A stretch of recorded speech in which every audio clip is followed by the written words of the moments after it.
We're the last level of communications when everything else has gone down. James Grant is a member of the Grand Strand Amateur Radio Club. He's one ham radio operator out of thousands who are participating in this weekend's nationwide field day event. Set up in an emergency, simulated emergency situation, running off generator power, put antennas up in the trees, and operate from a field environment for a 24-hour period. John Clark is another member of the Grand Strand Amateur Radio Club who's been a ham operator for 63 years. He says they're amateur strictly because they can't be charged for their services. Federal government came to an agreement with the amateur radio community many years ago. They would allow us to utilize a very large number of frequencies and mechanisms for communication, and we could have them free of charge. But in return, we as ham radio operators, amateur radio operators, had to agree that we would forever be available to provide emergency communications whenever needed to the people of the United States. And that's exactly what they do, like when hurricanes hit. Right after Katrina,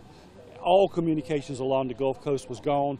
Amateur radio was the only thing that allowed communications from those devastated communities right along the beach. Or like after 9/11, when more than 1,000 American Radio Relay League members reported for duty. We're in New York City for several days setting up ham radio networks with communications to police, fire, hospitals, emergency medical clinics. Communications was present because of ham radio. This weekend's field day gives them the opportunity to practice and be prepared in case a tragedy were to strike. But it's also fun, considering they can use these radios to communicate worldwide and even to the International Space Station. In Conway, Erin McPherson, ABC 15 News.